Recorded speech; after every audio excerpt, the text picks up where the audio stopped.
അറിഞ്ഞില്ലേ സെവൻസിലെ ഓണം ഓഫറിനെ കുറിച്ച്? 20 ഭാഗ്യശാലികൾക്ക് 20 സ്വർണ്ണ നാണയങ്ങൾ സമ്മാനമായി ലഭിക്കുന്നു. സെപ്റ്റംബർ 1 മുതൽ സെപ്റ്റംബർ 20 വരെ പർച്ചേസ് ചെയ്യുന്ന 20 പേർക്കാണ് ഈ സൗഭാഗ്യം. എങ്ങനെയാണെന്നല്ലേ? എല്ലാ ദിവസവും നറുക്കെടുപ്പിലൂടെ ഒരു ഭാഗ്യശാലിയെ കണ്ടെത്തി ഉടൻ തന്നെ സ്വർണ്ണ നാണയം നൽകുന്നു. ഇനി സെവൻസിലെ മറ്റൊരുക്കങ്ങളെ കുറിച്ച് അറിയണ്ടേ? ലൈറ്റ് വെയ്റ്റ് ആഭരണങ്ങളുടെ variety design, cute diamond collection, 10 പവൻ മുതലുള്ള കല്യാണ സെറ്റിൽ തുടങ്ങിയ വിപുലമായ ഒരുക്കങ്ങളുമായി ഈ ഓണം പൊന്നോണമാക്കുവാൻ സെവൻസ് ഒരുങ്ങിക്കഴിഞ്ഞിരിക്കുന്നു. മറക്കല്ലേ, ഈ ഓണവും സെവൻസിനോടൊപ്പം.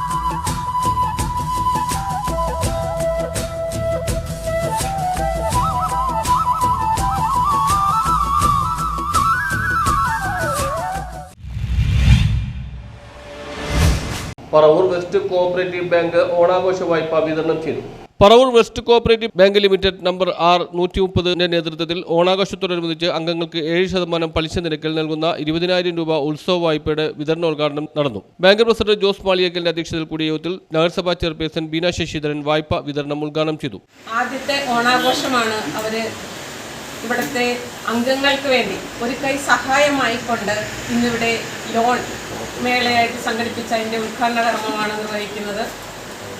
നമുക്കറിയാം, സഹകരണ ബാങ്കുകളെല്ലാം തന്നെ വലിയ പ്രതിസന്ധിയിൽ കൂടി പോകുന്ന ഒരു സാഹചര്യത്തിലാണ്. പക്ഷെ എന്നിരുന്നാൽ തന്നെ ഇവിടെ അതിൻ്റെ ലാഭവിഹിതം അംഗങ്ങൾക്കായിട്ട് കൊടുക്കുന്നതിൽ ഒരു വീഴ്ചയും വരുത്താതെ നല്ല രീതിയിൽ ഉള്ള ആ ലാഭവിഹിതം വെച്ചുകൊണ്ട് എല്ലാ അംഗങ്ങൾക്കും വീതിച്ച് നൽകിക്കൊണ്ട് തന്നെയാണ് വെസ്റ്റ് കോഓപ്പറേറ്റീവ് ബാങ്ക് നല്ല ഭരണസമിതി അംഗങ്ങളായ പൗലോസ് വടക്കുംചേരി, പ്രമോദ് MD, ഷിബു പുല്ലേക്കാട്ട്, മാത്യു മറ്റത്തിൽ, ജോസഫ് കാഞ്ഞിരത്തിങ്കൽ, ജെസ്സി ജോയ്, ഫ്രാൻസിസ് തെക്കുംതോടത്ത് എന്നിവർ പങ്കെടുത്തു. നമ്മുടെ മുൻകാലങ്ങളിൽ നമ്മുടെ പൂർവികർ പറഞ്ഞിരിക്കുന്നത് പോലെ കാണം വിറ്റും ഓണം ഉണ്ണണം എന്നാണ്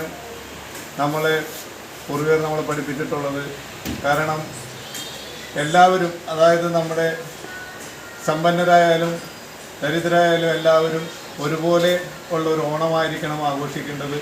ആ ഓണാഘോഷത്തിന് വേണ്ടി പറവൂർ വെസ്റ്റ് കോഓപ്പറേറ്റീവ് ബാങ്ക് എന്ന നിലയിൽ വെസ്റ്റ് കോഓപ്പറേറ്റീവ് ബാങ്കിൻ്റെ ഭാഗത്തു നിന്നും സഹകാരികൾക്ക് വേണ്ടി 20,000 രൂപ 7% പലിശ നിരക്ക് സെക്രട്ടറി ടെസ്സി കെടി നന്ദി പറഞ്ഞു. News bureau, Paravur.